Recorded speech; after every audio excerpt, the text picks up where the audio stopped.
Ok, donc le Saint-Esprit nous enseigne à prier tous les jours. Plus on avance vers le Seigneur, plus le Saint-Esprit nous enseigne. Donc le Saint-Esprit a plusieurs façons d'enseigner à prier. Parfois, au fait, la prière, c'est demander à Dieu ce qui est dans sa volonté. C'est le Saint-Esprit qui révèle la volonté de Dieu. Et c'est en marchant dans la volonté de Dieu que nos prières sont efficaces. Amen. Donc, on ne prie pas contre la volonté de Dieu. C'est pour cela que lorsqu'on enseigne la prière, comme on a dit, prie d'après la parole de Dieu. Donc, si le Seigneur a dit, veut que ta famille soit sauvée, donc tu pries pour le salut de ta famille, donc tu pries dans la volonté de Dieu. Mais plus que ça encore, il y a une volonté précise, particulière, que le Seigneur veut que tu fasses.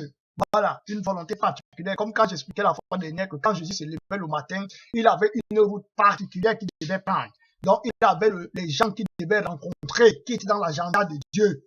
Donc, si Jésus se levait, il prenait notre route, il était dans la désobéissance. Et c'est l'obéissance là qu'on cherche. La lettre ne peut pas vraiment nous aider. C'est l'Esprit de Dieu qui nous aide dans l'obéissance là. C'est pour ça que tout chrétien doit connaître le Saint-Esprit et avoir une relation très étroite avec lui. Amen. Parce que c'est lui. Amen. Mon Dieu, les amens là sont faibles. C'est pour ça que je parle souvent vite. C'est pour ça que je parle souvent vite et seul. Parce que si je dépends de vous, je vais être distrait, je vais être resté seulement dans la nature comme ça, et puis le Seigneur va me quitter. Tu vois, donc c'est pour ça que parfois quand je m'engage, une fois pour parler de Dieu, je m'engage seulement avec le Seigneur et puis les autres suivent. Parce que si je dis Amen, je n'entends pas les répliques, donc c'est comme si je suis seul et puis ça peut me décourager, ça peut me déconcentrer. Donc je disais que le Saint-Esprit donne donc la direction dans la prière. Et c'est lui qui sonde les pensées de Dieu et il sait ce que Dieu veut que tu fasses. Le Saint-Esprit sait là où Dieu veut que tu sois demain. Le Saint-Esprit, c'est là où Dieu veut que tu voyages, ou bien il veut que tu ne voyages pas. C'est le Saint-Esprit seul qui sait. Alors, c'est lui qui peut te révéler. Donc, c'est là, à ce moment-là, que ta prière devient vraie. Donc, un frère va se lever, il dit que priez pour moi, pour que j'ai le visa pour aller au Canada. Donc, l'exemple. On prie pour lui, il a le visa pour aller au Canada, parce qu'il était dans la parfaite volonté de Dieu. Un autre frère va venir copier le frère qui a eu le visa pour aller au Canada, dit priez pour moi pour qu'on ait un Canada. On prie du matin au soir, Dieu ne fait rien. Ce que je suis en train de dire là, je n'ai pas prémédité, je m'appelais à prier. Donc, le Saint-Esprit aide dans la prière comment? En te révélant la volonté parfaite de Dieu. Parce que quand tu as la volonté parfaite de Dieu, donc ta prière va en phase avec ce que Dieu a tracé pour toi. Donc, quand Jésus priait pour les malades, il ne priait pas par sa volonté, il était dans la volonté parfaite de Dieu. C'est aussi pour ça qu'il a commencé son ministère à un temps particulier. Voilà, donc il était dans la volonté parfaite. Si Jésus avait commencé avant qu'on le baptise, rien ne se serait passé. Jésus n'a pas prié pour les malades quand il avait 14 ans, 15 ans. Non! Il attendait la volonté parfaite. Je dis ça pour qu'on comprenne, parce qu'il y a un esprit d'orgueil dans la prière. L'esprit d'orgueil dans la prière, c'est quoi? C'est que tu commences à voir ta volonté, et tu t'imagines que tu peux utiliser la prière pour forcer Dieu à faire ces choses. Et ça, ce n'est plus la prière. On revient encore sur l'attitude du pharisien. Hein? Et là, ça veut dire que tu es debout devant Dieu dans la prière. Et la prière n'a pas d'efficacité. C'est encore pour cette raison que Dieu va vouloir que tu renonces complètement à toi-même afin qu'il puisse t'utiliser. La prière est un ministère de l'Esprit de Dieu. Tu vois? Et c'est pour ça que tu vas voir les gens qui ont été très forts dans la prière ne prient pas beaucoup pour eux-mêmes. Si ce n'est pour la sanctification. Toute personne qui a prié pour lui-même dans la parole, il va prier toujours pour la sainteté, la sanctification. Ouais, donc, la prière est une arme efficace au service des autres et au service de Dieu. Voilà comment la prière doit être perçue. Je reviens donc, si tu n'as pas l'Esprit de Dieu qui te conduit, tout ce que tu vas faire, même dans ta prière, comme l'homme pharisien, ça sera seulement vain. Donc, il faut connaître l'Esprit de Dieu. Hein? Jésus a dit que l'Esprit de Dieu est en toi et tu le connaîtras, mais le monde ne le connaîtra pas. Et quand vous serez transféré devant les tribunaux pour parler, ou bien quand vous serez à témoigner de mon nom, l'Esprit de votre Père parlera en vous et par vous. Donc, le Saint-Esprit est vivant et il est réel. Donc, quand on prie là, tu vas voir, le Saint-Esprit veut t'enseigner à le connaître. Et tu dois aspirer à connaître le Saint-Esprit. Si tu ne connais pas le Saint-Esprit, tu auras toujours la défaite dans la vie chrétienne. La défaite, c'est quand il va parler, tu ne vas pas comprendre. Quand il va te guider dans le cœur, quand il va t'attirer, tu ne vas pas comprendre. Tu vas toujours aller faire ce qui est contre Dieu. Donc, tu vas voir les gens qui prient, les gens qui font des choses, mais Dieu n'est jamais avec eux. Parce qu'ils ne sont pas dans la volonté parfaite de Dieu. il copie les autres et il marche par les esprits de convoitise qui les déplacent de la volonté de Dieu, dont les prières ne vont nulle part. Parce que l'autre est parti ouvrir un magasin et il a eu un succès là-bas. Toi aussi, tu te lèves maintenant, tu prends la requête de prière là. Jésus, je veux un magasin. Jésus, je veux un magasin. Tu es en train de mentir. Jésus-Christ n'est pas avec toi. Ce n'est pas l'Esprit de Dieu qui t'a conduit là-bas. Donc ta prière ne va pas fonctionner. Je dis ça pour qu'on comprenne. Parce que Jésus n'est pas un sorcier. Donc, il ne nous donne pas les codes pour venir le manipuler. Hein? Nous sommes des serviteurs de Dieu. Donc, on suit l'Esprit de Dieu. Comme Jésus lui-même a suivi l'Esprit de Dieu. Donc, voilà les clés de la prière. La prière donc n'est pas un instrument pour manipuler Dieu et afin que ton ego se réalise. Non. Et c'est toi qui dis qu'on apprend de l'Esprit de Dieu. Moi-même, j'apprends de l'Esprit de Dieu. C'est pour ça que la vraie prière, c'est de servir Dieu. Donc, c'est quand tu sers Dieu que tu vas connaître sa victoire et puis sa puissance. Donc, si tu ne sers pas Dieu, même la prière que tu avais, ça va devenir pour toi une occasion de chute. Même les révélations qu'il t'a données, le diable va utiliser ça pour devenir pour toi une occasion de chute. Donc, servir Dieu, c'est très important dans tout ce qu'on fait. Amen. Donc, on vient devant le Seigneur par l'esprit de serviteur et l'esprit de brisement. Donc, le serviteur ne cherche pas sa volonté. Il cherche la volonté de celui qui l'a envoyé. Même dans ta propre vie, tu dois chercher la volonté de Dieu. Dans ma vie, souvent dit qu'il faut chercher la volonté de Dieu, mais je ne savais même pas ce que ça voulait dire. Donc, ce n'est pas ce que je veux. Je ne dois même rien vouloir. C'est le Seigneur qui met en moi sa volonté. Parce que je ne vis plus par ma volonté. Je vis par la volonté de Dieu. C'est pour ça que beaucoup de chrétiens sont très instables. Ils ont trop de passion, trop de volonté. Je veux. Et puis ils prennent ça, ils transforment en prière. Ça ne marche jamais. Ça ne marche pas les prières là. Clair et net. Donc, il faut attendre que Dieu mette un désir dans ton cœur. Hein, et puis tu vas avancer vers le trône de Dieu. Et tu vas voir que les voies sont ouvertes. Parce que tu marches dans la volonté de Dieu. Tu n'as même pas besoin de trop te casser. Mais quand tu ne connais pas la volonté de Dieu, tu t'engages et tu frappes, tu dois passer le temps, mais tu te frappes. Donc, la véritable prière, mais ce que je vous dis là, c'est le Saint-Esprit qui peut commencer à t'enseigner ça véritablement. Donc, même quand je te parle comme ça, tu ne pourras pas comprendre. Pour que tu comprennes ça, il faut que tu commences d'abord à t'embrouiller. Amen. Donc, c'est pour ça que les gens qui vont comprendre ça, ce sera les gens qui ont prié d'abord. Hein? Et qui ont prié pour leur propre voix. Fatigués, ça ne s'est pas la produire. Et puis, au moment où ils ont prié pour quelque chose que Dieu voulait, ça s'est réalisé. C'est là qu'ils comprennent maintenant par l'Esprit de Dieu que, je vois. C'est plus facile de prendre le sens des vagues. Si je prends le sens des vagues, je n'aurai pas trop à souffrir. Les vagues même vont m'emporter. C'est comme ça la volonté de Dieu. Mais si je nage contre les vagues, je vais perdre trop de temps et je n'avancerai pas. Je finirai toujours par être où les vagues veulent que je parte. Donc, la sagesse, c'est de me convertir au sens des vagues. Et puis, ça va bien aller. C'est comme ça, le Saint-Esprit est comme les vagues de l'eau. Donc, il va au sens des vagues. Donc, toi aussi, tu dois aller au sens là. Mais si tu vas au sens contraire, ta prière n'aura plus de force. Et tu vas te fatiguer parce que tu travailles contre Dieu. Donc, la véritable force, c'est de chercher la volonté de Dieu. C'est dans cet esprit-là qu'on vient prier. Pour entrer dans la volonté de Dieu. Amen. Merci Seigneur. Donc, on va prier pour le moment. Donc, la volonté de Dieu pour tout le monde, c'est que tu sois sanctifié. Donc, que tu aies un cœur nouveau, que tu aies un esprit nouveau, que tu aies une nouvelle pensée, que tu sois sage selon le Seigneur. Donc, on va prier. Tu vas demander la grâce à Dieu pendant ce moment de prière pour qu'il te sanctifie. Le corps, l'âme et l'esprit sans laquelle tu ne verras pas le Seigneur. Sans cette sanctification, tu ne verras pas le Seigneur ton Dieu. Donc, on va prier. Père Tout-Puissant, tu nous as enseigné par ta parole, Jésus-Christ, que tu veux qu'on soit sanctifié. Jésus, tu es venu pour sanctifier l'Église. Tu es venu, Père éternel, pour nous rendre blancs comme la neige. Tu es venu pour nous purifier, Jésus-Christ. Tu es venu avec le sang. Tu es venu avec l'eau. Tu es venu avec le Saint-Esprit. Jésus-Christ, tu n'es pas venu racheter le monde, Père Tout-Puissant, avec seulement les paroles. Tu es venu nous racheter avec la vie même de Dieu, le sang de l'alliance éternelle par lequel nos âmes vivent.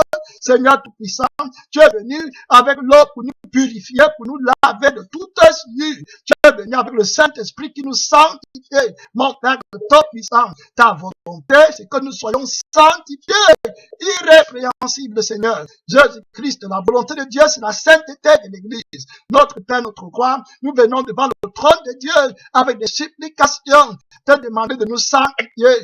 Seigneur des Seigneurs, sanctifie nos corps, sanctifie nos âmes, sanctifie sanctifie notre conscience, sanctifie nos paroles, sanctifie, Seigneur, tout ce que nous avons, les pensées, Père éternel, purifie-la, Seigneur Tout-Puissant, que la gloire, que la louange te revienne, au nom tout-puissant du Seigneur Jésus-Christ. Merci, Seigneur. Le monde attend de nous, Seigneur, un signe de ta gloire. Seigneur Jésus, sois glorifié. Le monde attend de ton Église un signe de ta puissance. Seigneur Jésus-Christ, sois glorifié. Le monde attend de nos Seigneurs un signe de ta gloire. Seigneur Jésus-Christ, soit glorifié. Donc, nous allons chanter cette chanson. Quand on dit que le monde attend de nous un signe de la gloire de Jésus, c'est la sainteté. Hein, que le monde attend de la part de l'Église, la victoire de la sainteté dans l'Église. Jésus-Christ a dit qu'en nous, il est glorifié, donc il est saint, il est pur. Donc si le monde voit la sainteté de Jésus-Christ en nous, alors Jésus sera glorifié. Jésus a prié son Père en disant qu'il est glorifié en nous, en ses serviteurs, en ses disciples. Donc tu vas chanter, tu vas méditer la gloire de Jésus, c'est la sainteté que tu auras, qui est la vie de Dieu. Voilà la gloire de Dieu. Voilà la glorification du Fils de Dieu en toi. Jésus-Christ a dit, en eux, je suis glorifié, dans la sainteté du Père. En toi, voilà la gloire de Jésus. Le monde attend de nos Seigneurs un signe de ta gloire. Seigneur Jésus-Christ, sois glorifié. Le monde attend de ton Église un signe de ta puissance. Seigneur Jésus-Christ, sois glorifié. Donc, on va prier. Le monde attend de voir la sainteté de Jésus-Christ en toi. Si tu es sanctifié, le monde va savoir que Jésus-Christ a été envoyé par le Père et qu'il est vivant. Si tu réussis à vaincre le monde avec tout ce qui renferme, le monde saura que ta foi est vraie en un Dieu véritable. Amen. Donc, on va prier. Voilà la gloire de Dieu. Voilà la volonté de l'Esprit de Dieu. Voilà la volonté de Dieu, que l'Esprit de Dieu te révèle. Le monde attend la gloire là. Le monde attend voir s'il y a des gens qui vont vivre pour Jésus-Christ et vaincre le péché, vaincre le monde, vaincre les convoitises de la chair, l'orgueil de la vie, les passions de la chair. On va prier. Tu vas prier encore pour toi, encore demander à Dieu la grâce, parce que tu fais partie de l'Église. Père Tout-Puissant, Roi de gloire, le monde attend de nous un signe de ta puissance, Jésus-Christ, un signe de ta gloire. Le monde attend le gloire de Dieu. Seigneur Tout-Puissant, Roi de gloire, nous attendons ta sainteté, nous attendons ta gloire. Notre Père qui est dans le ciel, tu es sanctifié en nous. Père Tout-Puissant, le monde saura que c'est le Père qui t'a envoyé. Si nous avons vaincu le monde, mon Père Tout-Puissant, Roi de gloire, si nous avons vaincu la chair, la convoitise des cieux, sur les puissants des ténèbres, l'orgueil de la baie, mon Père, ne triomphe pas si haut. Si nous nous aimons les uns les autres, si nous nous aimons de l'amour de Dieu, Père Tout-Puissant, le monde verra ta gloire, le monde te connaîtra, mystère de Dieu, nous t'invoquons, nous attendons impatiemment ta venue dans la gloire, ta venue, Jésus-Christ, dans nos vies, Seigneur. Jean-Baptiste a dit que celui qui vient après moi, venez à son vent, à la coupe, il nettoyera son nez. Mon Père éternel, c'est lui qui baptise du Saint-Esprit et du feu, c'est lui l'accomplissement de la justice de Dieu, il est la parole de Dieu, l'agneau vainqueur. Merci Seigneur, à toi soit la gloire, à toi soit la victoire, à toi soit la puissance, à toi soit la sainteté. Tu t'appelles le Saint, le véritable, celui qui a vaincu la mort, celui qui a vaincu le péché, celui qui a vaincu vaincu la désobéissance, celui qui a vaincu les ténèbres. Mystère de Dieu, révèle ta gloire, révèle ta force, révèle ta puissance. C'est la sainteté de ton Église, l'Église irréprochable, l'Église irrépréhensible, l'Église pure, Seigneur tout-puissant, l'Église que tu as rachetée, acquis par ton propre sang. Seigneur, que la gloire te revienne. Seigneur, que la louange te revienne. Merci, Jésus de tout cœur. Merci de ressusciter. Merci, l'agneau vainqueur qui ôte le péché du monde. À toi soit toute la gloire pour les siècles infinis. Merci, Seigneur. Merci, Jésus. Merci, Seigneur. Merci, Seigneur tout-puissant. Merci, Jésus-Christ. Merci, Seigneur. On va prier pour les orphelins. On va prier pour les veuves. On va prier pour les pasteurs, les frères, les sœurs qui sont en train de combattre pour la justice de Dieu, pour le royaume de Dieu. On va prier pour les prisonniers. On va donc aller devant le trône de Dieu, comme c'était nous-mêmes. Et Jésus va nous entendre. On va prier. Notre Père, notre Dieu, notre roi, notre gloire, notre force, notre rédemption. Nous venons devant le trône du Père. Seigneur, en ce moment, mon Père de tout puissant, avec des requêtes et prières, Seigneur Jésus-Christ, pour que tu te révèles, pour que tu te manifestes, pour que tu te fasses connaître aux orphelins, aux veuves, aux malheureux, aux opprimés, aux malades, aux prisonniers. Jésus notre Père, aux enfants de Dieu, aux pasteurs, aux prophètes, aux évangélistes, notre Père qui est dans le ciel, Alpha, Oméga, révèle-toi, Seigneur Jésus-Christ, enlevez, mon Père de tout puissant, fortifiez les persécutés, fortifiez les opprimés, fortifiez Jésus-Christ, ceux qui sont dans les larmes, dans les cris, dans les pleurs, mon Père de tout puissant, faites-moi connaître en ce moment, dans la force au peuple saint, Jésus-Christ, l'esprit de prière, l'esprit de jeûne, mon Père de consécration, l'esprit qui glorifie Jésus, mon Père, le roi de gloire, révèle ton nom à l'église, Jésus-Christ, le mystère de Dieu. Nous prions pour les pasteurs, les prophètes, les enfants de Dieu, les fils de la vérité, la justice éternelle. Nous prions pour les fils de l'exaltation, Seigneur tout-puissant, pour les missionnaires. Jésus, Alpha, Oméga, force des chrétiens, révèle ta force, révèle ton sacerdoce. N'est-il pas éternel, mystère de Dieu? Merci Seigneur, tu es la lumière éternelle. À toi soit toute la gloire, à toi soit toute la gloire. Merci Seigneur, béni soit le Seigneur, béni soit celui qui vient au nom du Seigneur, béni soit le Fils de Dieu, béni soit le roi de gloire. Merci Seigneur, merci Jésus. Merci Seigneur. Au nom tout puissant. Merci Seigneur Jésus-Christ.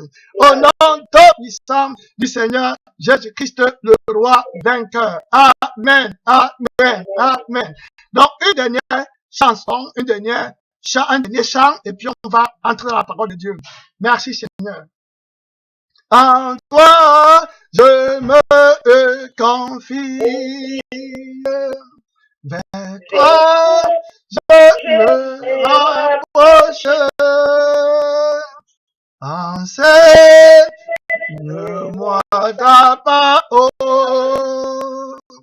Oh Jésus, prends pitié de moi. En toi, je me confie. Vers toi, je me rapproche. Enseigne-moi ta parole. Oh Jésus, prends pitié de moi. Ne te dis pas que tu connais la parole de Dieu. Quand tu chantes la chanson, tu chantes dans le brisement. Dis-toi que tu ne connais rien, Jésus va t'enseigner. Merci Seigneur, en toi seul je me confie. Vers toi je me rapproche. Enseigne-moi ta parole. Oh Jésus, prends pitié de moi. On demande la miséricorde de Dieu dans un autre chant. On va aller. Agneau de Dieu qui enlève le péché du monde.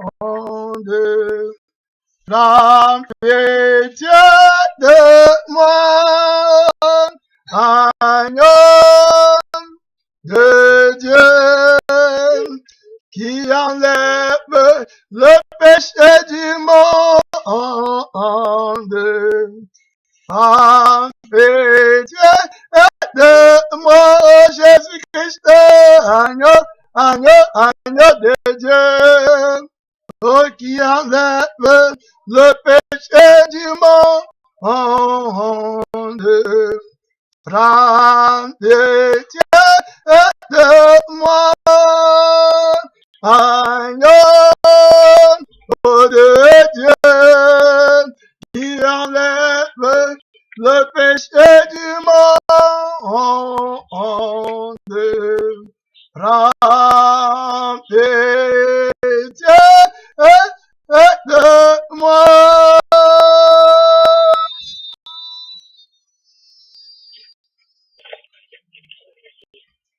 Cherchez d'abord le royaume et la justice de Dieu. Cherchez d'abord le royaume et le reste vous sera donné. Cherchez d'abord le royaume et la justice de Dieu. Cherchez d'abord le royaume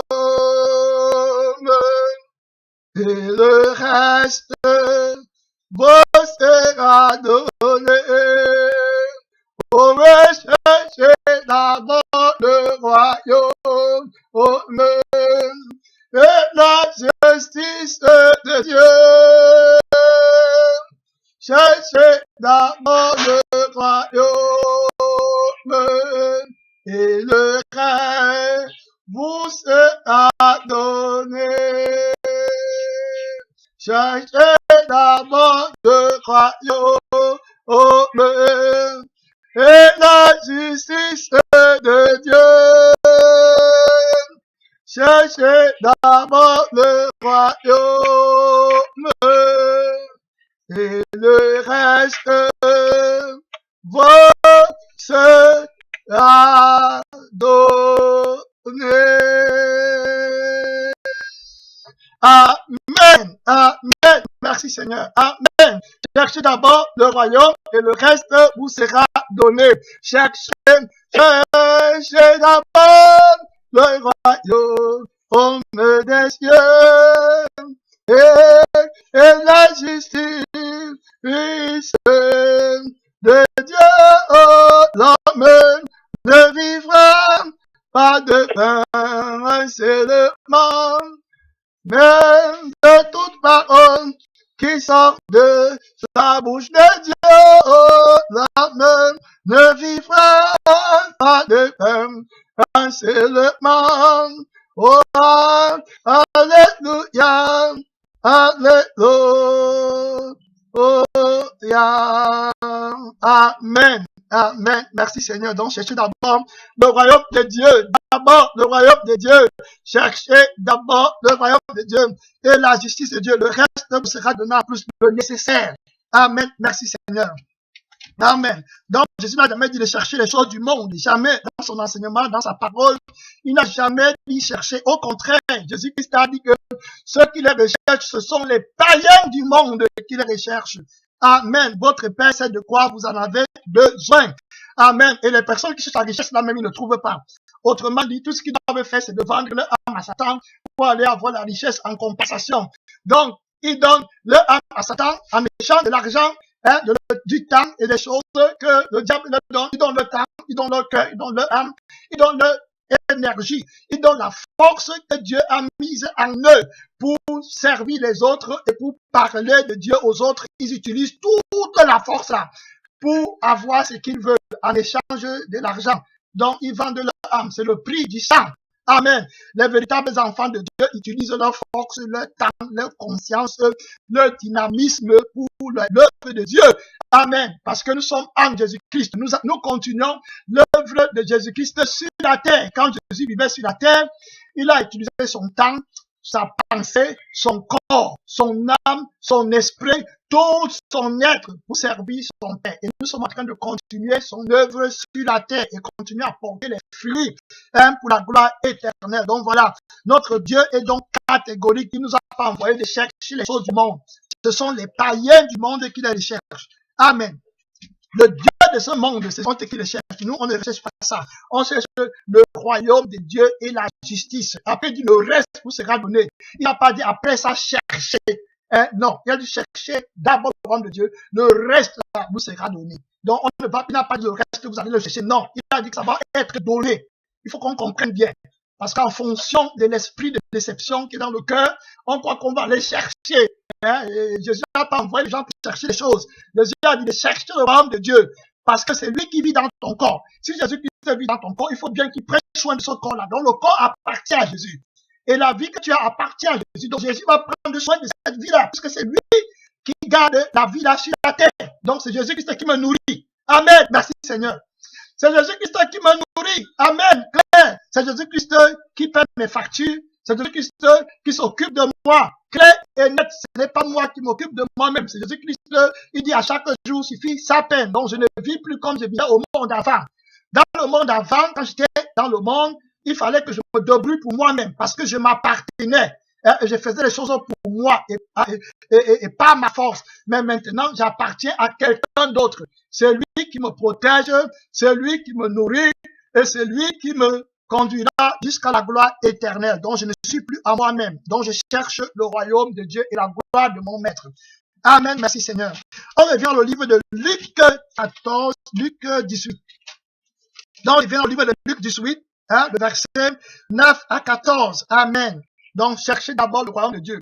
Toute personne qui ne cherche pas d'abord le royaume de Dieu ne peut pas obéir à la parole de Dieu. C'est clair. Je vous ai dit que quand Jésus-Christ parle, il parle par sa sagesse et par son amour.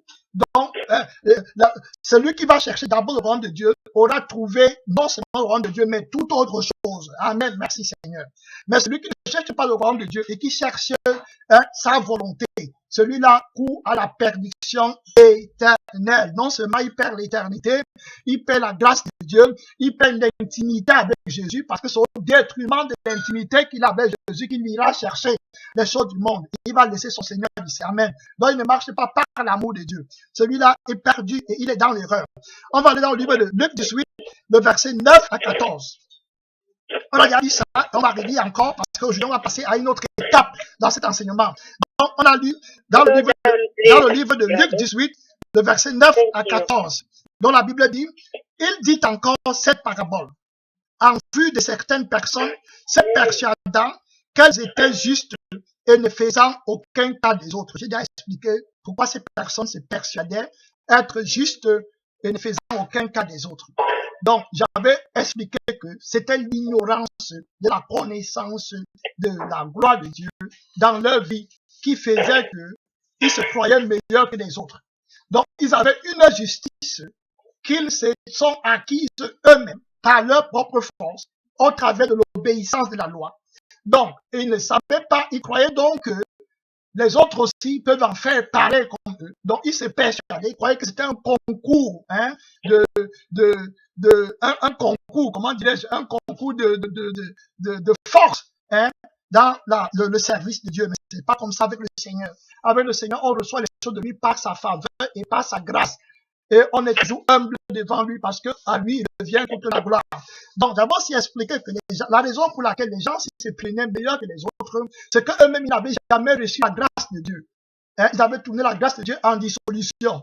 Donc, ils n'avaient pas connu la faveur de Dieu.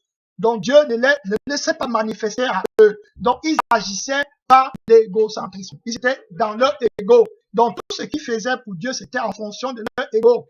C'est pourquoi le pharisien, on a vu que quand il arrivait devant Dieu, il venait, tu avais les noms des gens. Il va commencer à dire, je te loue Dieu de ce que je ne suis pas comme le reste des hommes. Vous voyez? Donc, c'est Il a un esprit qui est contraire. Après, il va même aller regarder celui qui est en train de prier, humilié devant Dieu. Il va même insulter celui qui était humilié en disant, comme le monsieur là qui est là-bas. Vous voyez, donc c'est comme ça. Voilà, alors il n'avait pas la grâce de Dieu. Donc il ne connaissait pas Dieu, donc il s'est persuadé être meilleur que les autres. Mais celui qui reconnaît avoir reçu tout de Dieu, avoir reçu de la grâce de Dieu, et qui reconnaît que la vie qu'il a est originale et ne vient pas de lui-même, cette personne ne peut pas se croire meilleure que les autres. Au contraire, il va aller intercéder pour les autres. Il aura pitié des autres parce qu'il comprendra que tout vient de Dieu seul et que Dieu seul est Dieu. Amen. Donc les personnes-ci se persuadaient, toute personne qui ne va donc pas renoncer à lui-même pour suivre Jésus-Christ, cette personne-là va se persuader tôt ou tard qu'il est meilleur que les autres. Et cette personne-là aussi, quand tu vas parler ou bien reprendre la personne-là, elle va toujours croire que tu es en train de vouloir lui croire que tu es meilleur que lui. Parce qu'il y a un esprit contraire en lui. Donc même quand Dieu vient lui parler, il ne comprend pas la pensée de la parole de Dieu. Il croit que Dieu pense comme lui. Donc Dieu vient l'opprimer. Alors que Dieu vient pour l'élever et Dieu vient pour lui donner des bénédictions dont il n'a même pas l'imagination. Il ne peut pas comprendre. Parce que je vous dis, l'esprit d'orgueil qui est assis dans le cœur de certaines personnes. C'est cet esprit-là qui les fait croire qu'ils sont meilleurs que les autres.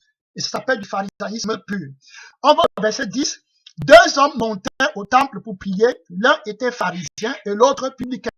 Le pharisien, debout, priait ainsi en lui-même. N'oublions pas, il priait en lui-même. Oh Dieu, je te rends grâce de ce que je ne suis pas comme le reste des hommes. Donc, dans sa prière, il vient avec le nom des autres. Et la concurrence, la compétition, on se voit déjà dedans. Il ne connaît pas Dieu. Donc, on a déjà vu ça, clair. Et il dit que je ne suis pas comme le reste des hommes qui sont ravisseurs. Il compte là les Écritures. Qui sont ravisseurs, parce qu'elle dit bien que les ravisseurs ne verront pas le royaume de Dieu. Il dit la vérité, mais il est dans l'erreur, par un esprit de l'erreur. Donc, comme le reste des hommes qui sont ravisseurs, injustes, adultères. Vous voyez, et il va même maintenant, ou même comme ce publicain. Vous voyez comment lui, il est agité par un autre esprit. Un autre esprit. Quand les gens ne veulent pas être sanctifiés, ils ne connaissent pas ce que veut dire la sanctification. Tous les chrétiens rétrogradés, quand il n'y a pas de rétrograde, il faut qu'on comprenne. Je vous ai expliqué ce que c'est que la rétrograde. Tu peux croire en Jésus maintenant, et puis 1 minute après, tu as rétrogradé, tu n'es plus avec lui. Un autre esprit est entré en toi, il te conduit dans une autre volonté, dans une autre aspiration. Tu commences à chercher les choses autres. Comme on a dit d'abord, tu ne cherches plus le royaume de Dieu, tu cherches maintenant autre chose. Tu n'es plus, tu es déjà rétrogradé. Et tu ne peux plus voir la grâce de Dieu. Tu ne peux plus comprendre la sanctification, ce que ça veut dire. La sanctification, c'est la vie de Jésus en toi. Donc tu n'es rien. Il faut que ta vie s'efface pour que celle de Christ qui est pure, sans péché, entre en action dans ta vie, dans la sanctification. Ce n'est pas ne mange pas, ne vole pas, ne ment pas. Avant que Jésus ne vienne, les Juifs avaient déjà ne mentent pas, ne volent pas, ne tuent pas. Mais ils n'étaient pas sanctifiés. Dans la sanctification, ce n'est pas ça. Les chrétiens donc qui n'ont pas renoncé à eux-mêmes et qui ne vivent pas par Jésus et pour Jésus, ne peuvent pas avoir la vie de Jésus. Autrement dit, ils commencent à chercher la vie par la lettre, par la loi. Et c'est en fonction de cette connaissance de la loi qui se glorifie. Amen. Donc ce n'est pas des chrétiens, malheureusement. Ils restent seulement avec la connaissance, mais la vie de la parole est partie. Donc ils restent avec la lettre. Donc vous allez voir les chrétiens comme s'ils se vantent de ce qu'ils connaissent dans leur tête. Mais la vie même de la parole n'est pas en eux. Donc vous allez voir, ils parlent, mais la vie est différente. Donc quand les chrétiens comme ça parlent, quand tu as le discernement et l'Esprit de Dieu, tu vois déjà dans leur parole, même dans leur profession de la parole de Dieu, qu'ils ne connaissent même pas ce qu'ils sont en train de dire. Et ils sont agis par les esprits d'erreur et les esprits de n'importe quel genre d'esprit. Les chrétiens, là, tu les vois à distance. Là, je vous ai dit qu'ils attachent beaucoup d'importance à la parure extérieure, à ce que les gens pensent. Il y a de plus étonnant que celui-ci, quand il vient dans la présence de Dieu, il a toujours en vue les autres personnes. Parce que c'est en fonction de ces personnes-là qui tirent leur gloire, qui tirent sa gloire. Donc, il promeut, il parle d'une sainteté qu'il n'a pas et qu'il ne connaît même pas. Et il s'imagine que Dieu est comme lui. Voilà. Donc, il n'a même pas besoin de Dieu. Donc, il vient dire à Dieu ce dont il est capable de faire. Voilà ce qu'il est en train de faire dans sa prière. Donc, il n'est pas brisé. Au fait, il n'a pas besoin de Dieu. Il est déjà sanctifié d'après lui. Les chrétiens savent se consomment comme ça. Donc, il ne cherche pas la sanctification. La Bible dit recherche, lui n'est plus là. Parce qu'il ne comprend même pas ce que c'est que la sanctification. Il ne connaît même pas que la sanctification, ce n'est pas les œuvres, mais c'est la vie de Jésus. Donc, il ne connaît pas la sanctification. Lui croit que la sanctification, c'est les œuvres. Or, c'est la vie de Jésus qui produit les œuvres, mais il n'a plus la vie. Il a seulement les versets bibliques. Donc, vous allez voir les chrétiens comme ça. Après, quand tu rentres, il est là-bas, la tontine, il est là-bas, il est avec les amis du monde, il est dans les choses du monde, l'argent, il cherche, il convoite, il a mis. Mais viens voir les versets bibliques qui sortent de la bouche comme les bombes. Ce ne sont pas les chrétiens, ça. C'est pareil que faisait celui-ci. Dans le verset 12, il dit, je jeûne 2 fois par semaine, il jeûnait. Il dit, je donne la dîme de tous mes revenus. Il donnait la dîme, mais il n'était pas sanctifié. Il n'avait pas la vie de Jésus. Voilà ce que veut dire la sanctification. La sanctification, c'est la vie de Jésus-Christ, qui n'a rien à voir avec ta vie. Donc, celui qui n'a pas encore commencé à renoncer à lui-même ne peut pas dire qu'il est sanctifié. Il ne peut pas encore commencer à comprendre. C'est pour ça que vous allez voir beaucoup de chrétiens qui comprennent 20% de la parole de d'autres qui ne comprennent pas. Vous allez voir un chrétien parce qu'il n'est pas sanctifié. Donc, il a encore l'ancien levain en lui. Donc, la sanctification, parce que la Sainte Bible n'était pas là, disait que c'est la vie de Jésus. On ne mélange pas la vie avec une autre vie. Donc, c'est pour ça que Jésus veut te tuer. Je vous dis ça pour qu'on comprenne bien. Si Jésus ne t'a pas tué, même ta prière, ou même tes œuvres, ou même tes actes seront rejetés au dernier jour. Donc, Jésus veut te tuer. Voilà ce que ça veut dire. Donc, comme Dieu le Père a laissé que Jésus soit crucifié, Jésus veut te crucifier pour que tu aies sa vie en échange de celle que tu vas perdre. Voilà ce que ça veut dire. Donc, toute sagesse qui vient vouloir sauvegarder le vieux levain, c'est la sagesse du diable. Et c'est ça qu'on prêche à l'église là. On te dit que tu peux encore devenir, tu peux encore faire comme ça, tu n'es pas crucifié. La parole de Dieu, la tendance de la parole de Dieu, c'est de tuer le vieil homme. Voilà ce que la parole de Dieu vient exécuter en toi. D'abord. Donc, quand un vrai pasteur pêche, c'est la vieille vie qu'il est en train de cibler. Voilà ce que ça veut dire. C'est pas la résurrection de l'ego que Jésus-Christ a crucifié ou vient crucifier. Donc, il veut crucifier ton ego. Donc, un vrai pasteur, un vrai prophète, un vrai envoyé de Dieu, quand il parle, c'est le feu pour consumer la chair en toi. Voilà ce que ça veut dire. Et c'est pour ça que vous allez voir la plupart des temps dans le ministère de Jésus, les gens disaient, mais qui peut donc être sauvé? On lui disait toujours ça, parce que son enseignement était dur. Et les gens disaient, mais Seigneur, qui peut être sauvé? C'est là où Jésus disait, ce qui est impossible aux hommes est possible à Dieu. Donc Dieu est capable de te sanctifier. Donc il faut rechercher la sainteté, voilà la vraie puissance de Dieu.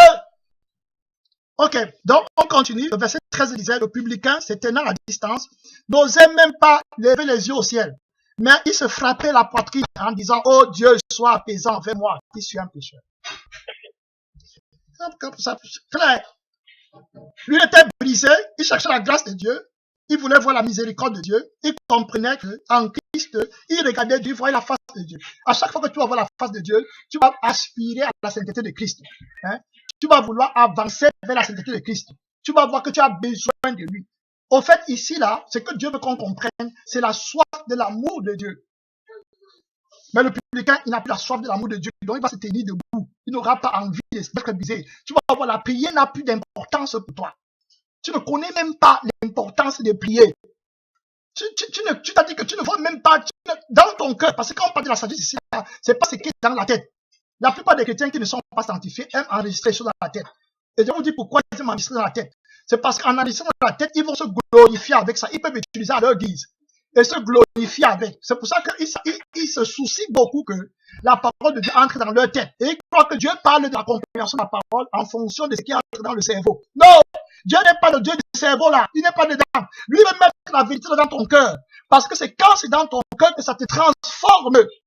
Ça peut être dans ta tête. Tu vas seulement te glorifier avec. Le démon qui est dans le cœur va utiliser ce qui est dans la tête pour te glorifier avec. C'est comme ça que j'étais avant. Donc, tu vas avoir les versets bibliques. Comme le démon est dans ton cœur, la vie contraire à la connaissance que tu as reçue est dans ton cœur. Donc, le démon là va utiliser la même connaissance pour se glorifier avec. De même que Satan utilise la puissance que Dieu lui a donnée pour se glorifier avec. Mais Jésus donc n'est plus intéressé à bâtir les destructeurs. Il veut bâtir le cœur. C'est pour ça qu'il dit qu'il va te donner un cœur nouveau. Donc la sainteté, c'est le cœur nouveau, qui est la nouvelle vie. Donc, voilà, au verset 14, je vous le dis, celui-ci descendit dans sa maison justifié plutôt que l'autre, car quiconque s'élève sera abaissé et celui qui s'abaisse sera élevé. Donc voilà, la raison pour laquelle j'ai lu le passage ici, c'est qu'on a été parti de l'enseignement qui disait qu'il y a deux types de chrétiens dans le corps de Christ.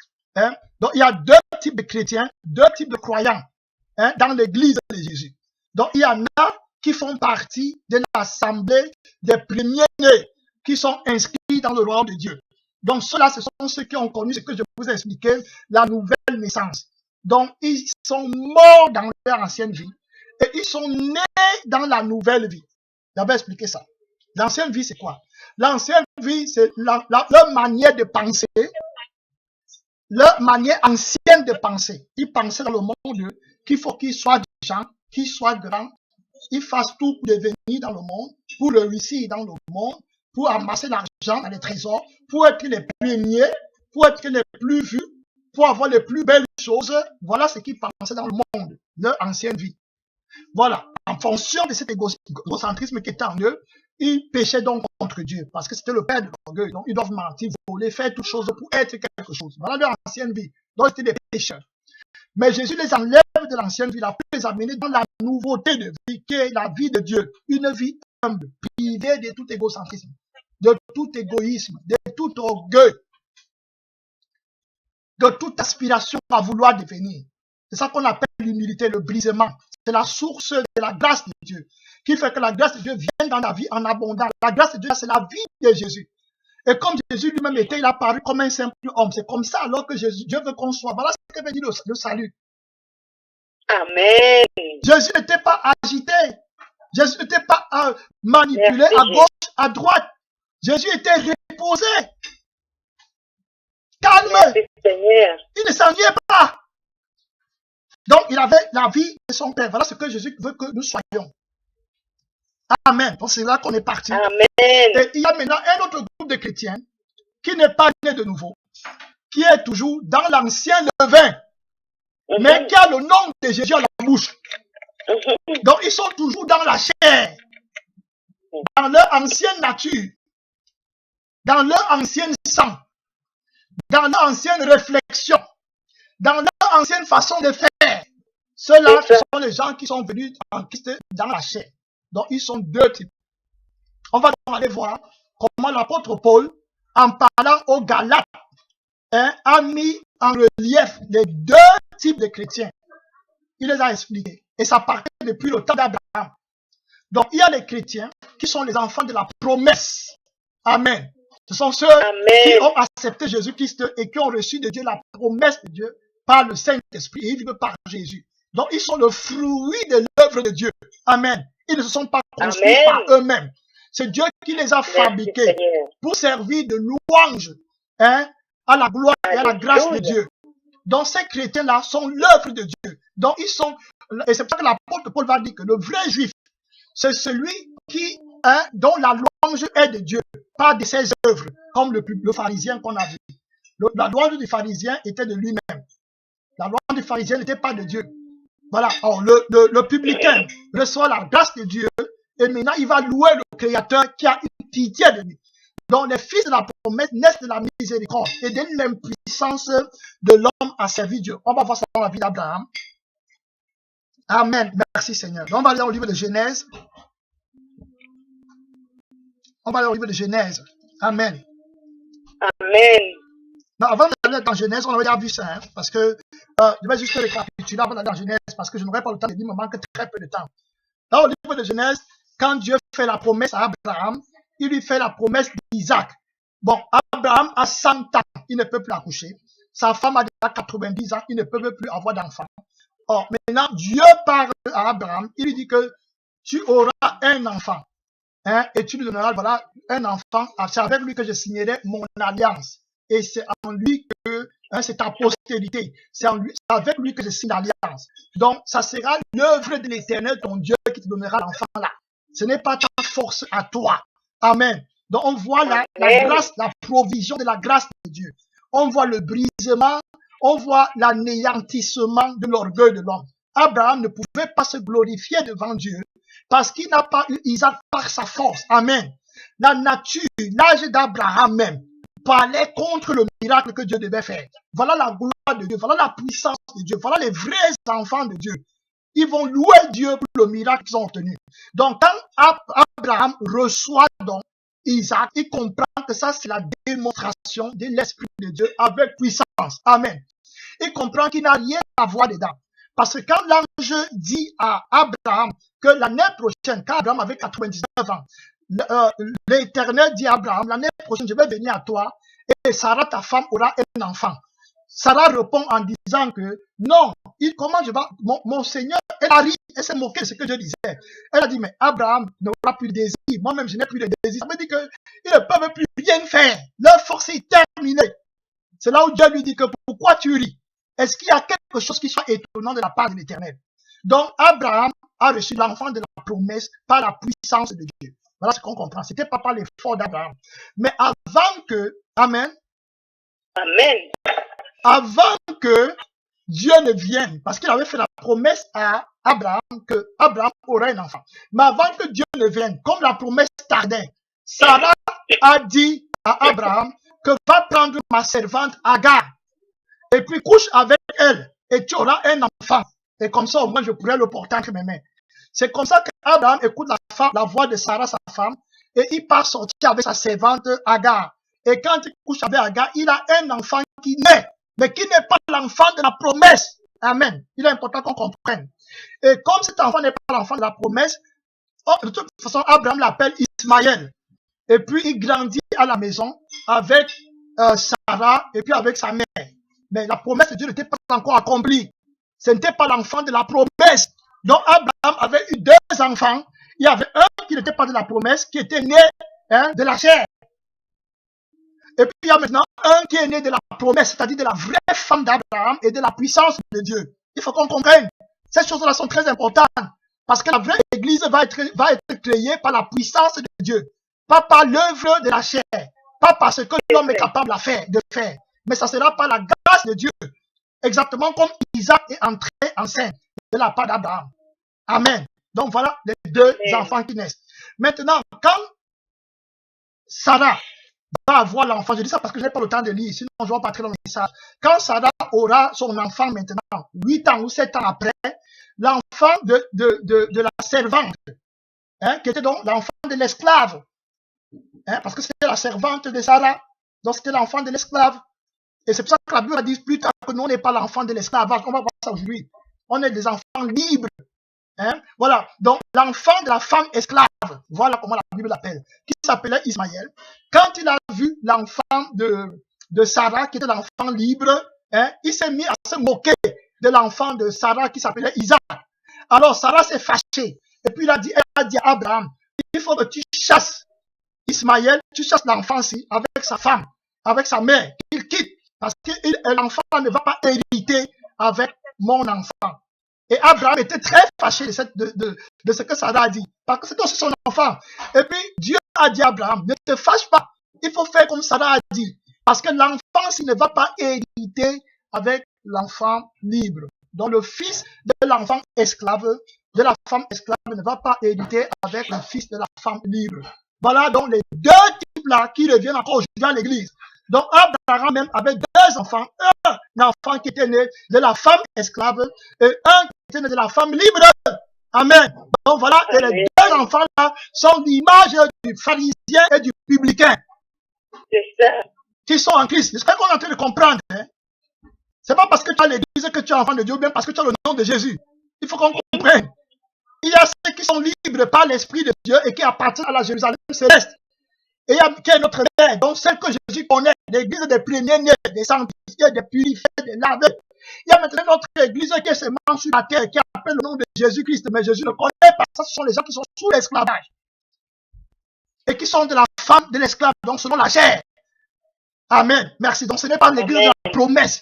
L'église de la promesse, l'église qui a. Donc on va aller maintenant voir ça dans le livre de Galates, comme l'apôtre Paul a expliqué. Donc j'ai fait ça pour contextualiser et pour nous amener dans... on va aller maintenant au livre de Galates. Au livre de Galates. Je crois que Galates 3. Bon, pas 3, je ne vais pas prendre 3. Bon, je vais aller dans le livre de Galates 4, le verset 22 au verset 30, 31. C'est ça que l'apôtre Paul va expliquer.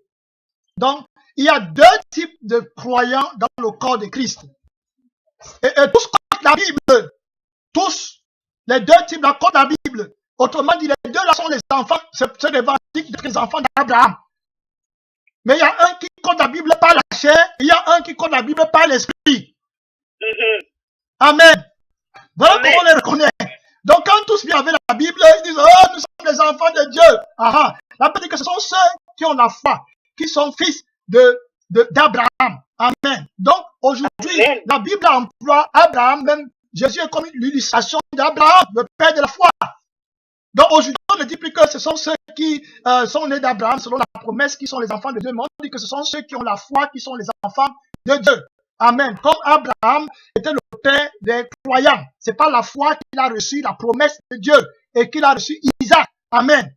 C'était pas par sa force. Donc c'est par la foi en Jésus-Christ qu'on a la vie éternelle, pas par les œuvres de la loi. Amen. Mais la véritable foi, elle va produire aussi les œuvres. Amen. Qui seront approuvées devant Dieu. Merci Seigneur. Donc je vais lire dans le livre de Galates 4, verset 22 à 31. Je vais expliquer, on va s'arrêter là. La Bible dit, car il est écrit qu'Abraham avait deux fils, un de la femme esclave et un de la femme libre. Amen. Claire, je vais expliquer. La femme esclave avait enfanté Ismaël et c'était avant l'accomplissement de la promesse de Dieu. Donc c'était par la force de la chair. Merci Seigneur. C'était pas la force de la chair. Donc ce que Abraham est capable de faire de lui-même. Ça ne plaît pas à Dieu. Ce que nous faisons de nous-mêmes par notre propre force, Dieu ne peut pas accepter ça. Amen. Amen. Ça ne peut pas. L'homme est incapable de faire la volonté de Dieu. Tu ne peux pas faire la volonté. C'est pour ça que tu as besoin du brisement. Mais celui qui croit qu'il peut faire la volonté de Dieu, il va être comme le public, comme le pharisien. Donc, Ismaël est né par la manipulation d'Abraham, sa capacité à vouloir se faire plaisir lui-même, à arranger sa vie. Mais c'était pas la volonté de Dieu. Donc Dieu ne va pas recevoir Ismaël. Et c'est la même chose que les chrétiens qui ne veulent pas aller à Jésus selon la volonté de Dieu, vont venir présenter à Dieu une offrande que Dieu ne va pas accepter. Il ne va pas reconnaître, il va les rejeter, parce que ce n'est pas l'œuvre de Dieu en eux. Donc, Abraham, donc, avec un enfant de la femme esclave, c'est-à-dire la chair, les gens qui font les choses selon la chair, aujourd'hui encore, et un autre de la femme libre. On regarde, la Bible continue, verset 23, c'est Paul qui parle aux Galates, parce que les Galates avaient, tu vois, le livre des Galates parle beaucoup de la compétition entre l'esprit et la chair. Amen. Oui. Et vous voyez que l'apôtre Paul met l'emphase là-dessus, parce que les chrétiens avaient la difficulté à faire la division entre la chair et l'esprit. Donc, ils étaient chrétiens, mais ils voulaient rester dans la chair. Et ils voulaient marcher dans les choses de la loi. Pour se glorifier. Et ne pas glorifier Christ. Et les chrétiens là sont beaucoup à l'église. Ils vont côté ce qu'ils peuvent faire et s'appuyer là-dessus et se glorifier devant d'autres chrétiens. Et employer ça pour aller attaquer les vrais chrétiens qui sont crucifiés en Christ. Et c'était la même chose qui est arrivée là-bas. Donc, ils veulent faire ce que la chair peut faire. Ils se sont levés, ils ont dit que il faut qu'on se circoncis. Donc, ceux qui sont en Christ doivent aussi se couper le prépuce pour être véritablement dans la foi. Paul leur a dit, non, vous êtes dans la loi, c'est dans l'observation de la lettre. Nous, on a la circoncision du cœur qui est de Christ. On n'est plus dans ça, c'était une image des choses à venir. Donc, ils venaient dans la chair et ils voulaient comprendre la parole de Dieu dans la chair. Il n'est pas question, dans la sanctification, il n'est pas question de ce qu'un homme est capable de faire. Voilà ce que ça veut dire. Tu ne peux pas avoir un cœur nouveau de toi-même, même si tu veux, tu ne pourras pas. C'est pour ça que Christ est inévitable. Si tu évites Christ, tu ne pourras pas entrer au ciel. Tu as besoin d'un cœur nouveau. Donc si tu n'as pas de cœur nouveau, c'est fini. Tu ne manges pas, tu ne voles pas, tu ne fumes pas, tu connais les petites ruses. Tu n'es pas sauvé, ton cœur n'est pas régénéré. Amen. On continue au verset 23. Mais celui de l'esclave naquit selon la chair. Voilà ce que je vous dis. Le fils de la femme, n'oubliez pas qu'il est aussi fils d'Abraham. C'est ça. Mais il est né selon la chair. Il a aussi droit à la parole, il va compter la Bible, il dit aussi, il dit qu'il est de Jésus. Mais il fait tout dans la chair, parce que comme je vous ai expliqué, comme il ne veut pas renoncer à lui-même. Vous voyez, Abraham, si Abraham avait renoncé à lui-même ici, il n'aurait pas produit le fils d'Ismaël. Ismaël entre en scène parce qu'Abraham veut faire, c'est malheureusement comme ça. que le Saint-Esprit nous enseigne aujourd'hui. Il y a la chair et l'esprit. Si tu te détournes pour aller dans la chair, c'est terminé pour toi. Tu ne peux plus louer Jésus. Tu vas vivre pour toi-même et maintenant essayer de faire. Merci Seigneur. Amen. Bon, amen. Personne ne répond. Je vais commencer à parler seul et vite et fort. Amen. Amen. Donc, ce qui se passe, c'est que Adam pêche et puis il voit qu'il est nu. Et lui-même quitte pas couper les feuilles pour couvrir sa nudité. Vous voyez, c'est la même chose que tu vas faire. Quand tu te détournes de Dieu, tu vas vouloir couvrir ta nudité. Maintenant, Dieu va lui-même prendre un anneau, il va tuer, il va venir couvrir la nudité, il va donner la vie. Ça, c'est la grâce de Dieu pour couvrir la nudité. Ce n'est que Dieu qui peut arranger tes fautes. Ce n'est que Dieu qui peut te guérir. Ce n'est que Dieu qui peut te restaurer. Ce n'est que Dieu qui peut t'amener à la véritable adoration. Donc, tu as besoin d'adorer. On nous appelle, non, c'est les adorateurs. Ce n'est pas qu'on fait les choses. Vous allez voir les gens qui ne veulent pas adorer Dieu, qui ne veulent pas être brisés. C'est pour ça qu'ils ne peuvent pas manger la parole de Christ. Quand tu commences à réfléchir, à méditer la parole de Dieu, que tu ne seras rien, tu ne seras personne. Tu es venu faire la volonté de Dieu, tu vas commencer à voir que Dieu va te briser terriblement. Toi-même, tu vas pas voir la transformation. Mais les gens qui t'ont pas vu après 5 ans, 10 ans, quand ils vont parler avec toi, ils disent, mais c'est bizarre. Est-ce que c'est la même personne? Il y a la transformation en lui. Il est devenu une autre personne. Complètement. N'est-ce pas là le gars qui partait dans les boîtes de nuit et qui voulait être le numéro 1 dans le monde entier? N'est-ce pas là la fille qui était dans la mode, la parure extérieure, tout ça? C'est elle qui est devenue. On n'arrive pas à comprendre. Voilà le témoignage de Jésus. Et ça, ce n'est pas seulement l'extérieur, mais c'est l'intérieur. Parce que les gens vont voir l'extérieur, mais quand ils vont s'approcher, ils vont même voir que l'humilité est encore plus grande. Amen. Amen. Parfois, l'humilité de l'extérieur, là, c'est seulement une attraction. Mais quand tu arrives, tu entres à l'intérieur, tu vis avec l'homme, tu dis, mais mon Dieu, Seigneur Jésus-Christ. Il n'a pas de vie. Le matin au soir, il est seulement avec toi. Mon Père éternel, Seigneur tout-puissant. C'est comme ça aussi Jésus. Quand tu t'approchais même de lui, tu remarquais que son humilité était incroyable. Tellement que quand tu venais là où Jésus était avec ses disciples, si on ne te dit pas que voici Jésus, tu ne vas pas connaître. Il va être le dernier que tu vas choisir. Amen. Il va être le dernier. C'est-à-dire qu'on va te dire, voilà, ils sont 13. Maintenant, on va choisir Jésus. Le 13e, c'est lui que tu vas commencer. C'était lui. Tu vas commencer par les plus, ceux qui sont pas. C'est comme ça. Vous comprenez maintenant pourquoi les pharisiens, quand ils voulaient arrêter Jésus, ils étaient obligés de payer Judas pour que Judas leur montre qui est Jésus. Et Judas leur dit que c'est celui à qui je vais baiser. Jésus faisait des miracles devant eux tous les jours. Mais ils ne pouvaient pas savoir que le voici. Tellement il est effacé.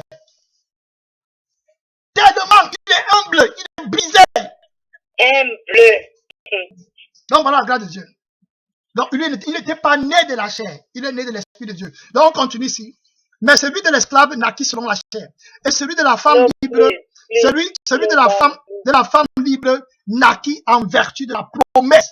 On a vu que quand Pierre parlait à l'église, dans Acte 2, verset 37 à 38, il a dit, répentez-vous. Amen. Afin que vos péchés soient effacés. Et vous recevrez le don du Saint-Esprit. Il dit bien le don du Saint-Esprit. Parce que la promesse, c'est pour vous et pour vos enfants, en aussi grand nombre que le Père Céleste les appellera. Donc voilà ce qu'on dit ici là. Le deuxième enfant de la femme libre est né selon la promesse. Amen. Donc la vraie église que Dieu reconnaît, c'est celle qui est née selon la promesse. On a étudié avec vous que dans le livre d'Ézéchiel, le Seigneur dit bien dans Ézéchiel 36 que je vais moi-même enlever le cœur de pierre et je vais donner le cœur de chair. Et je vais en retirer le mauvais esprit et je vais donner l'esprit qui vient de moi, afin que vous fassiez et obéissiez mes commandements. Donc on comprend que c'est la promesse que Jésus vient d'accomplir. Amen. Donc nous, comme Isaac, nous sommes les enfants de la promesse. Donc ce n'est pas de notre force. Cela ne vient pas de nous. Ça vient de Dieu. C'est pour ça que notre louange et notre adoration est complètement donnée à Dieu. Et nous prions et nous jeûnons pour que notre roi vienne régner. Amen. Merci Seigneur. Amen. Parce que nous sommes son œuvre.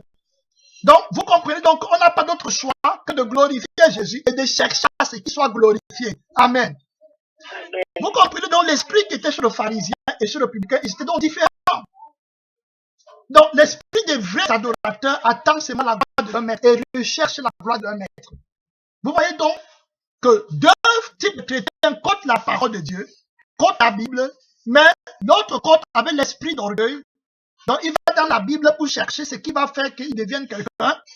Et un autre va dans la Bible pour chercher pour que qu'il soit glorifié en lui. Autrement dit, que la vie de Jésus-Christ soit la sienne. Voilà ce que ça veut dire. Jésus dit, donne-moi ta vie, et puis je te donnerai ma vie. Tu dis, Jésus a donné sa vie pour toi. C'est vrai. Et toi, tu donnes ta vie à Jésus-Christ. Donc, tu reçois la vie de Jésus en échange. Voilà, les deux sagesses. Donc, il y a deux, où je vous parle là, il y a deux esprits dans le corps de Christ, où on parle là maintenant. Donc, c'est pour ça que Jésus a dit que lorsque vous verrez l'abomination dont a parlé le prophète Daniel, établie dans le lieu saint, on est déjà dans là maintenant, que celui qui lit fasse attention. Parce que la lettre seule ne pourra plus t'aider. Il va maintenant falloir que tu aies l'esprit qui a la pensée de la parole de Dieu pour t'aider à comprendre le mystère de Dieu. Amen. Merci Seigneur. Amen. Dans le verset 24, dis donc, ces choses sont allégoriques. Ça, c'est l'apôtre Paul qui prêchait au Galates. Il dit que les deux choses-là, Ismaël et puis Isaac, sont allégoriques. Voilà. Il dit que, car ces femmes sont deux alliances. L'une du mont Sinaï, enfantant pour la servitude, c'est Agar. Donc, ici, je vais expliquer ça plus clair. Car Agar, c'est le mont Sinaï en Arabie. Et elle correspond à la Jérusalem actuelle. Merci Seigneur. Qui est dans la servitude avec ses enfants. Donc, je vais prendre d'abord les deux allégories. Donc, les deux alliances. La première alliance, c'est l'alliance du sang des taureaux et des boucs. Amen. Et le sang là, c'était l'ombre des choses à venir. Amen. C'était aussi l'ancien sacerdoce, qui était le sacerdoce lévitique, d'après l'ordre d'Aaron. Et c'était le ministère de la lettre et de la loi. La sanctification n'était pas possible à ce moment-là. Amen. Donc c'est une autre époque.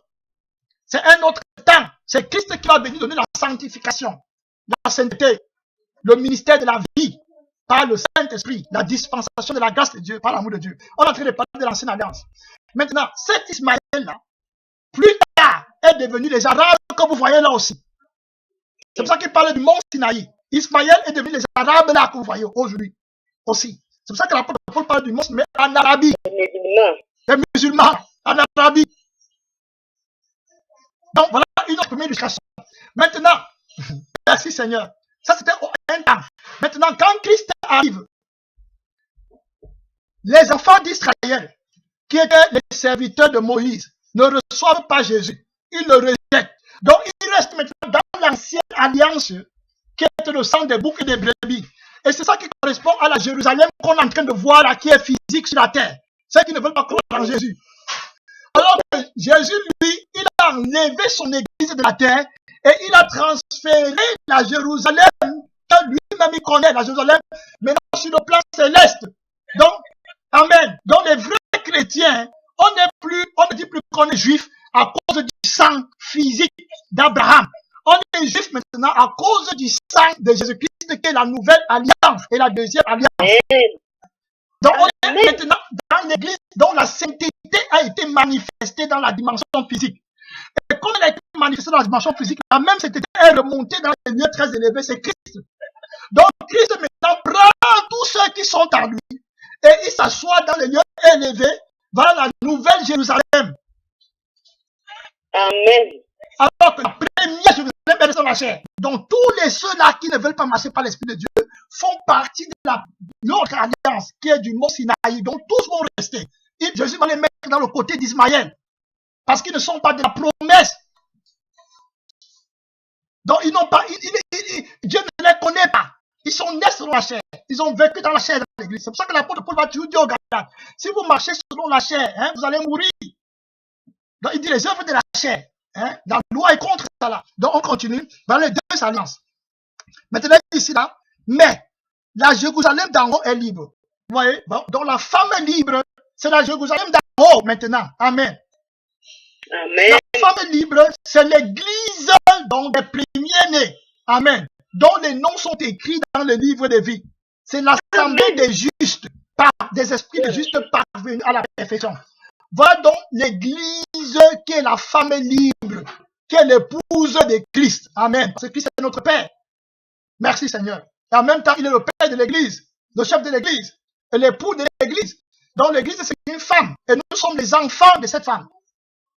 Amen. Donc voilà donc les deux femmes là Comme Abraham avait utilisé sa femme qui était la femme libre, et puis il y avait une autre femme qui était esclave, qui avait enfanté. Aujourd'hui, c'est la même chose qui se répercute dans l'église. Donc, il y a les enfants de la femme libre. Ça veut dire que ceux qui ont sanctifié, purifié, qui ne veulent pas l'Esprit de Dieu, ils sont assis en haut dans les lieux élevés. Voilà la Jérusalem que Christ reconnaît. Ce n'est pas ce qui appartient aux dénominations. Hein? Les dénominations ne sauvent personne. Je prie à tel endroit, je fais comme ça. Non. Est-ce que ton nom est écrit dans le livre de vie? Est-ce que tu fais partie de la Jérusalem céleste? Voilà ce que ça veut dire. Donc, je vais montrer encore la Jérusalem céleste quand l'apôtre parle dans le livre de Galates 26. Oh, le temps est passé, hein, je m'arrête là, excusez-moi, je n'avais pas vu. On va s'arrêter là dans Hébreux 12, 22, 24, je vais lire.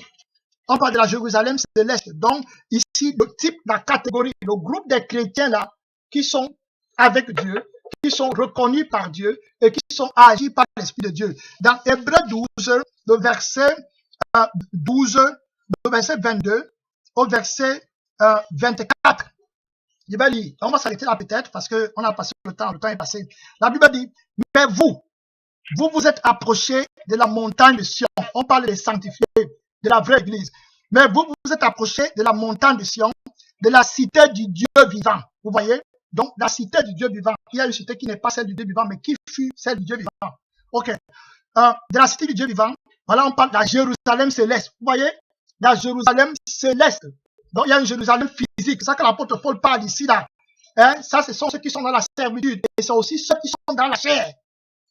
Dans l'église de Christ maintenant, mais qui sont dans la chair. Tous sont dans la Jérusalem physique, hein, qui est dans la servitude. Donc, ils ne sont pas libérés. Le diable règne sur eux. Ce sont les enfants des esclaves. Jésus, qui va venir parler, il va donc dire que vous êtes des esclaves. Tout homme est esclave de ce qui a triomphé de lui. Donc, donc le péché a triomphé de cette Jérusalem-là. Voilà ce que Dieu veut dire. Donc, tous ceux sur qui le péché a triomphé sont les enfants de la femme esclave.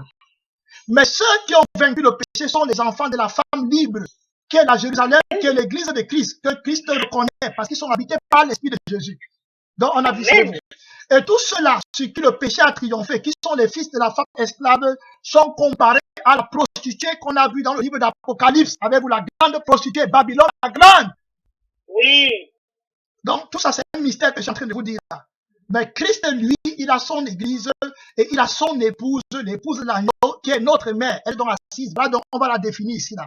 On dit donc, mais vous êtes approchés de la montagne de Sion, de la cité du Dieu vivant, la Jérusalem céleste. C'est ça que Paul parle là. Dans le verset, dans Galates 4, verset 26, il va dire, mais la Jérusalem d'en haut est libre, c'est notre mère. Donc, c'est la Jérusalem là que l'apôtre Paul, l'auteur de Hébreux 12, verset 22 parle. Donc, on s'est approché de la Jérusalem céleste. Donc, on est dans la vraie adoration, par l'Esprit de Dieu, la liberté. Voilà, on vit par Jésus, pour Jésus. Et il va dire, on s'est approché de la Jérusalem céleste. Des milliards qui forment le cœur des anges. Donc, nous sommes eux avec eux. Amen. Voilà, on chante la même louange qu'on a habité par le même esprit que les anges qui sont dans les cieux. Le verset 23 dit, on s'est approché de l'assemblée des premiers-nés inscrits dans les cieux. Amen.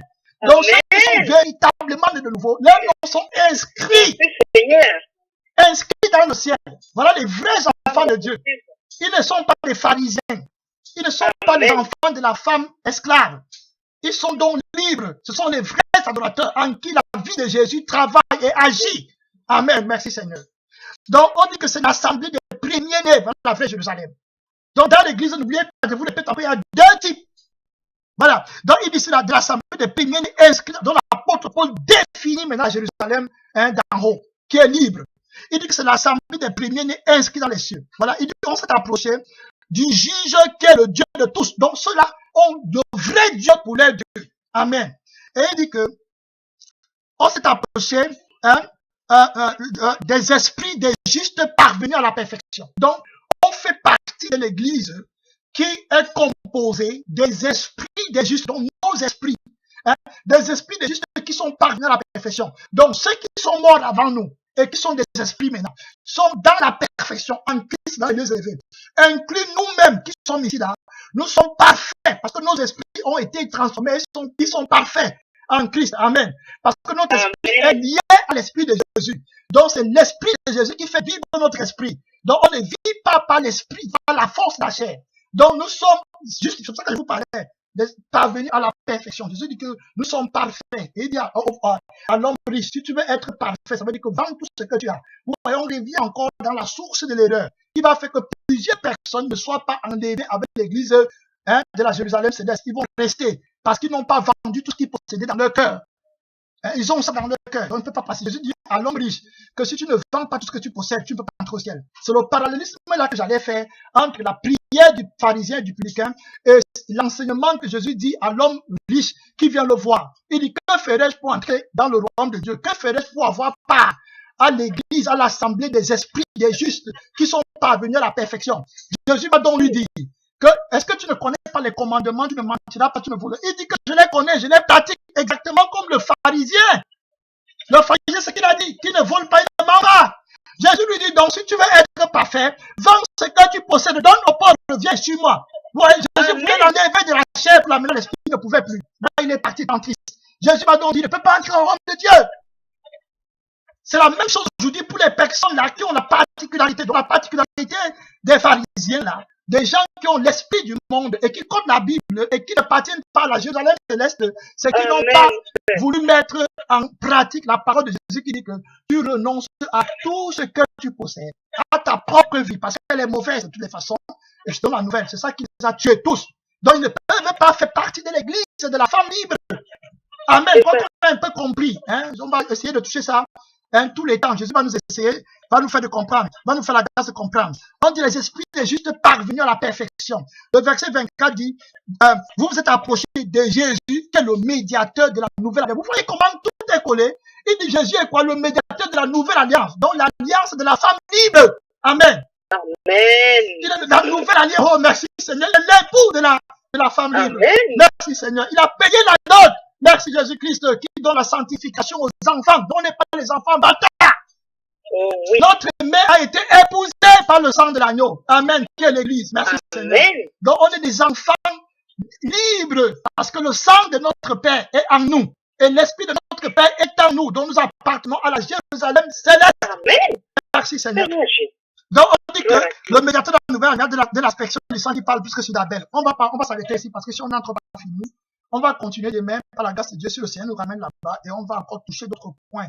Donc vous voyez qu'il y a deux types de femmes dans l'église. Il y a deux types d'églises. Il y a une église que Jésus le connaît, qui est libre. Il y a une autre église qui est dans l'esclavage et qui ne va pas être enlevée. Donc on va prier.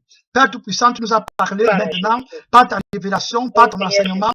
Jésus-Christ, tu ne veux pas que nous soyons les enfants de la femme esclave. Seigneur Jésus-Christ, mais tu veux que nous soyons les enfants de la femme libre. Les esprits des justes, mon Père parvenu à la perfection.